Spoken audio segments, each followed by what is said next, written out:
Hi, my lovelies. I have been requested this video a lot. It's not really much to do with, well, actually it is kind of to do with cancer, and I'll tell you in a minute why. But people want to know about my skin and what I do to my skin to make it look good. They say I have good skin. I never used to have good skin. I always had acne, even up to before I got cancer. I had adult acne, particularly when I was getting my period, but it would also flare up at any given time on any given day. And as a 30-year-old, it was embarrassing and annoying. And yeah, I never had like really bad acne where it was like bruised to the touch, other than when I was going through chemo. But I suffered from adult acne, and I didn't love my skin. But because of having cancer and having to go through hormone replacement therapy, the hormones have really balanced me out, and as such, I rarely get acne. And if I do, it's one spot, and it's probably because my skin's been dirty, or I've rubbed my face with my hands or something. So hormones have definitely played a huge part in the reason why my skin is so good. And I will say that my skin is so good, but I definitely put it down to hormones, at least 80% of it. The rest of it is sort of what I'm going to go through right now in terms of my skincare regime. And the main things to take away from this, other than the products, because you don't need to use the products, there are many other similar types of products with similar types of ingredients, and it's got to be whatever suits your skin, obviously. I'm not a dermatologist.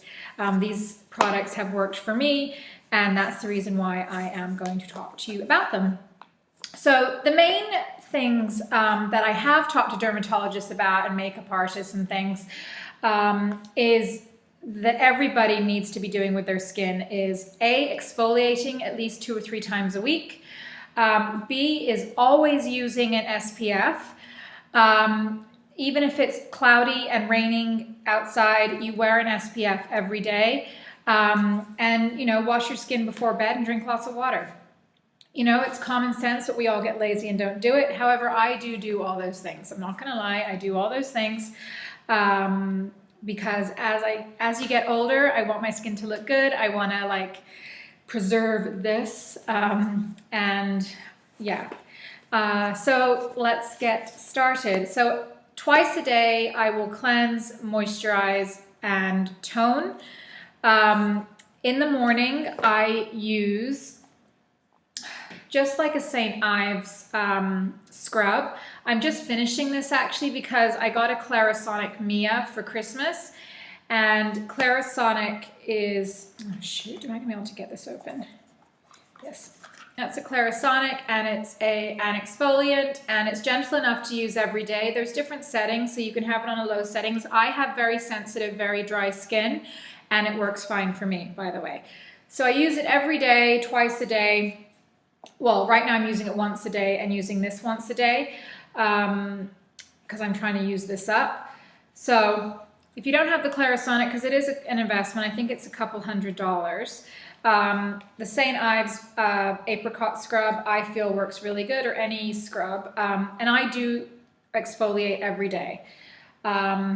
That's just me, but they say minimum 2 or 3 times a week. And by exfoliating, you're taking away all the dead skin cells, so that when you tone and moisturize, the products can actually get in your skin, and they're not just in your skin, and they're not just sitting on the top layer.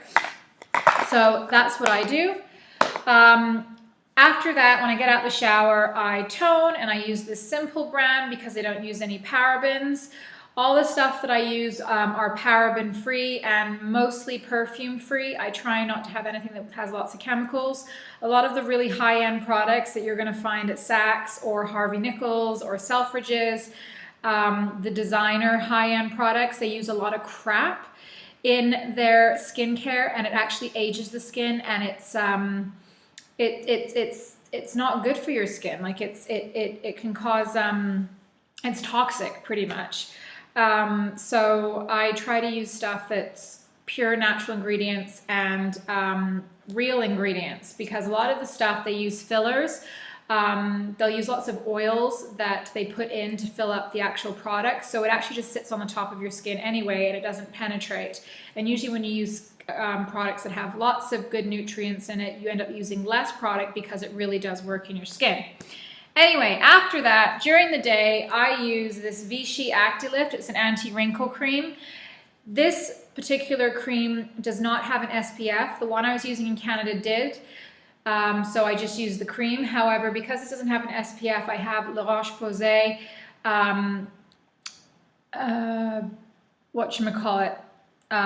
high protection SPF that I mix with these two. So I do 3 squirts of this, a little bit of this, and that's what I put on my skin every day. I also have an eye cream that I put on, and this is NeoStrata. It's intensive eye therapy, and I dab it over here, and I dab it on my brow bone. It's supposed to improve collagen. I don't know if it really works, but I use it more because it's pure ingredients, and my skin under here is very thin, just like everybody else, and it's good to moisturize this area because my cream doesn't go right up into my eyes, so use that. By the way, when you're putting on cream, you want to put it on in upward motions. You don't want to pull your skin down. Everything should be upward motions because you want to encourage all collagen cells to move up this way. Just an FYI, I read it somewhere and I do it, so there. Okay, at nighttime, what I do is I take my makeup off and cleanse using La Roche Posay Psychological Cleansing Gel. It is a gel, it's not a foam. Generally when things foam up, just an FYI, means they have alcohols in them, and those are not good for your skin. So this doesn't foam, but it is so strong it takes off your makeup and like waterproof mascara. That's how good this stuff is. Again, it's paraben free, and I use this in the evening. Once I finish with that, I do put more eye cream on. And then I have my nighttime AccuLift that does not have an SPF, but I don't need it because it's at night. That is my skincare regime.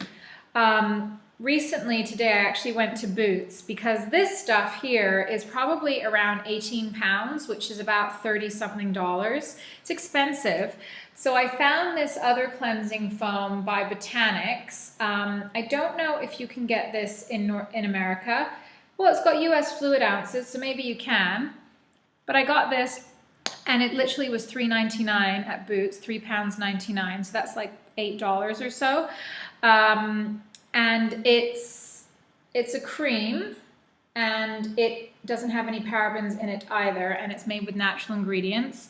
So I'm going to give this a try because it is less expensive, so we'll see. That is my skincare regime. That is what I do every single day, day in, day out. But again, I really put it down to my hormones balancing out. If you haven't seen my video on bioidentical hormones, I can't tell you enough. Please watch it, do your research. Even if you haven't had cancer and you suffer from really bad PMS or you know, your periods are really heavy, or you have really bad breakouts, your moods are all over the place, you're not sleeping well, you have headaches, all that stuff that I explain in there. It could very well be, or like you're gaining weight, you can't lose weight. It could be very well be a hormone imbalance, and it happens to people of all ages. You don't have to be 50 and premenopausal. It happens to people of all ages, not just people going through cancer, and not just people in their late 40s or 50s. So check it out. That is my skincare regime, people. Very exciting stuff. I hope you're well. Hope you're having a great day, and I will talk to you soon. Lots of love. Bye-bye.